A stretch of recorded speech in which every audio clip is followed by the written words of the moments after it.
A millennial wakes up and nothing is technically wrong. The rent is paid, or at least scheduled. The phone is charged. The calendar does not contain anything catastrophic. There's food in the refrigerator, probably. The job still exists. No one has sent a message that begins with, "We need to talk." And yet, something feels off.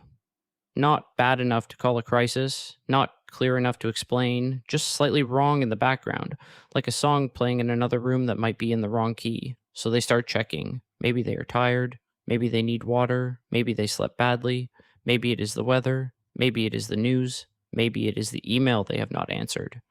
Maybe it is the fact that they opened one app for 10 seconds and somehow absorbed 6 opinions, 3 emergencies, 1 economic warning, a wellness tip, a stranger's vacation, and a reminder that everyone else appears to be managing adulthood with better lighting. They cannot point to one thing. That is part of the problem. The feeling does not arrive with a label. It is not always sadness. It is not always anxiety. It is not always burnout. It is not always boredom. It is not always loneliness.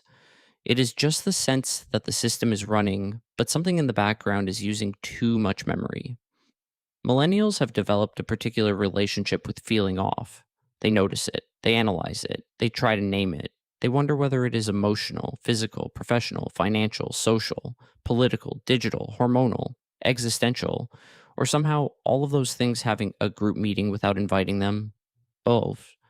From the outside, this can look like overthinking. Maybe millennials are too self aware. Maybe they talk about feelings too much. Maybe they have turned ordinary moods into diagnoses. Maybe every minor discomfort now has to become a framework, a post, a podcast episode, a nervous system explanation, or a note in the Notes app titled Things I May Need to Unpack Later. And sometimes, sure, there's some truth there. But that explanation misses something important. Because feeling off is not always a sign that someone is being dramatic. Sometimes it is what happens when a person is trying to make sense of a life with too many unresolved inputs. Force 1. Millennials grew up across too many versions of normal. For millennials, normal life kept changing shape. They had childhoods with landlines, cable television, malls, printed photos, paper maps, school computer labs, and the strange confidence of not being reachable every second. Then they watched life move online. Friends moved into profiles, conversations moved into texts, music moved into libraries, then platforms, then subscriptions. Shopping moved into carts, work moved into email, identity moved into feeds, entertainment moved into endless choice. And each version of normal did not fully replace the last one, it layered on top of it. Millennials remember a life before everything was digital, but they also became adults inside a world where nearly everything required a login. That creates a strange kind of emotional static. They have one part of the brain that remembers slower life, and another part that has been trained to respond instantly. One part expects privacy, another part expects visibility, one part wants to disconnect, another part worries that disconnection means missing something important. So when life feels off, it is not always because one thing happened. Sometimes it is because the operating system keeps switching. Millennials are fluent in change, but fluency is not the same as rest. Force 2. The world became emotionally interruptive. It is hard to feel settled when the day keeps interrupting itself.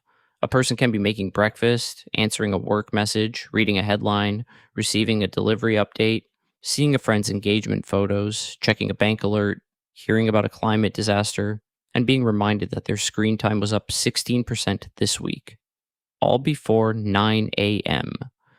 None of these things has to be individually devastating. That is what makes it difficult to explain. The problem is not always one big emotional event, it is the constant merging of emotional categories. Work arrives during rest, news arrives during lunch, other people's milestones arrive during private moments, ads arrive inside insecurity, advice arrives inside exhaustion, entertainment arrives with discourse attached. The phone does not care what emotional state a person was in before it interrupted them. It simply delivers the next thing. And over time, that teaches the body to stay slightly ready, ready for bad news, ready for a message, ready for a change, ready for a problem, ready for an update, ready for a reason. The thing that seemed fine 5 minutes ago is no longer fine. That kind of readiness can start to feel like personality. But it is not personality. It is vigilance that never got a lunch break. Force 3. Adulthood lost some of its emotional anchors. For a long time, adulthood was explained through certain stabilizing markers: finish school, get a job, move out, build a career, find a partner if you wanted one, buy a home if you could, start a family if that was part of the plan, accumulate enough stability that life began to feel less provisional. Not everyone followed that path, and not everyone wanted it, but the path existed as a cultural map. Millennials inherited the map just as the terrain became less reliable. The degree did not guarantee stability. The job did not guarantee security. The apartment did not guarantee affordability. The relationship timeline became more complicated. The home became harder to reach. The future became something to manage rather than something that gradually arrived. So, a lot of millennials entered adulthood with the strange feeling of having done many of the required things and still not receiving the expected sense of arrival. They were working, but not settled. They were independent, but not secure. They were informed, but not reassured. They were functioning, but not exactly okay. That is one reason the feeling can be so hard to explain, because nothing has necessarily collapsed. It just has not clicked into place. The life is happening, but the emotional confirmation email never arrives. Force 4. Self awareness outpaced support. Millennials learned a lot of language for inner life. They learned about burnout, anxiety, trauma, attachment styles, boundaries, emotional labor, executive dysfunction, overstimulation, dissociation, nervous systems, and the importance of knowing why they feel the way they feel. This language can be useful. It can help people stop blaming themselves for things that have context. It can help them communicate. It can help them recognize patterns earlier than they might have otherwise. But language is not the same as relief. Knowing the term for a feeling does not automatically make the feeling easier to carry. A person can know they are overstimulated and still have to answer the email. They can know they are burned out and still need income. They can know they need rest and still have chores, bills, deadlines, family obligations, and a calendar that somehow keeps reproducing. This creates a very millennial kind of frustration. They can often explain the pattern. They just cannot always exit it. So the mind gets very good at analysis, while the body keeps asking when the analysis becomes a different life. And when that does not happen, a person can feel strangely split. Aware, but still stuck. Insightful, but still tired. Emotionally literate, but still unable to tell whether the thing they are feeling is sadness, stress, hunger, dread, caffeine, capitalism, or the fact that they have not gone outside enough this week. Force 5. Everything became a signal. Millennials live in a culture that turns almost everything into information about the self. The way you work says something. The way you rest says something. The way you eat, dress, parent, date, exercise, decorate, spend, save, post, text, and organize your kitchen cabinets can all be treated as evidence of who you are and whether you are doing life correctly. A normal choice becomes symbolic. Buying something cheap can feel irresponsible. Buying something expensive can feel irresponsible in a different font. Staying home can feel like self-care. Staying home can also feel like isolation. Working hard can feel ambitious. Working hard can also feel like being exploited. Rest can feel necessary. Rest can also feel suspiciously like falling behind. That is exhausting, because when every choice becomes a signal, ordinary life becomes difficult to inhabit. You are not just making dinner. You are managing health, money, convenience, identity, ethics, time, and whether the version of you who meal prepped on Sunday would be disappointed in the version of you ordering food on Thursday. No wonder people feel off. A lot of modern life is not just lived, it is interpreted. Force 6. The body notices what the schedule normalizes. This is probably the emotional center.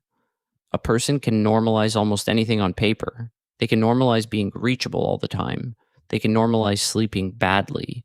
They can normalize the low hum of financial stress. They can normalize checking the news too often.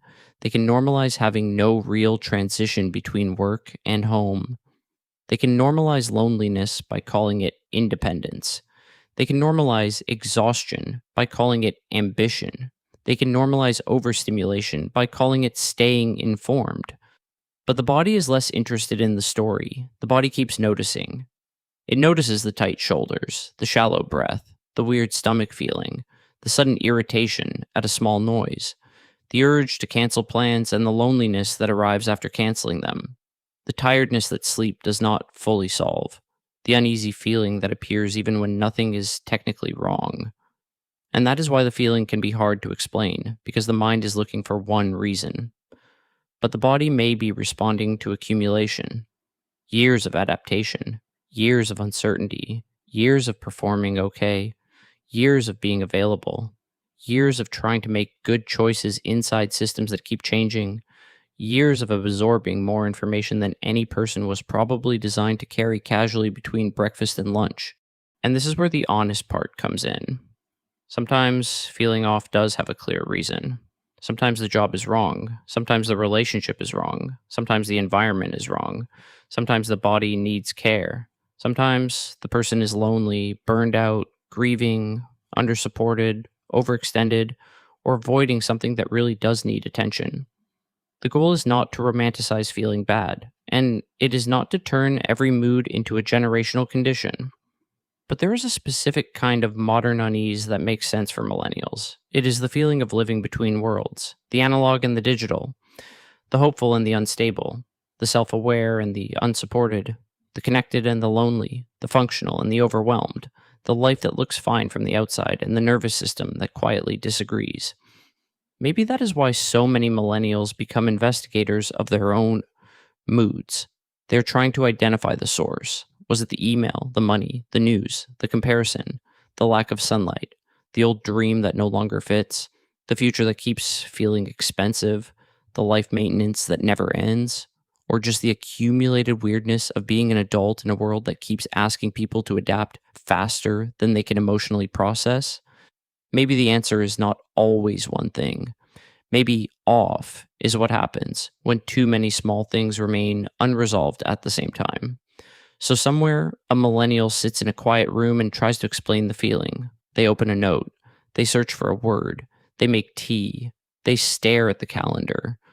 They check whether they have eaten enough protein, seen enough daylight, responded to the right messages, ignored the wrong ones, moved their body, paid the bill, scheduled the appointment, and maintained the version of themselves that appears to be holding everything together.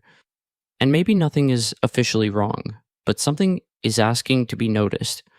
That does not mean the feeling has to control the day.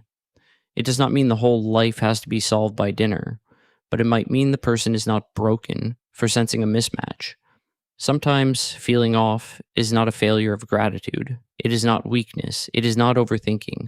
Sometimes it is the most honest signal available from a body and mind that have been adapting for a very long time.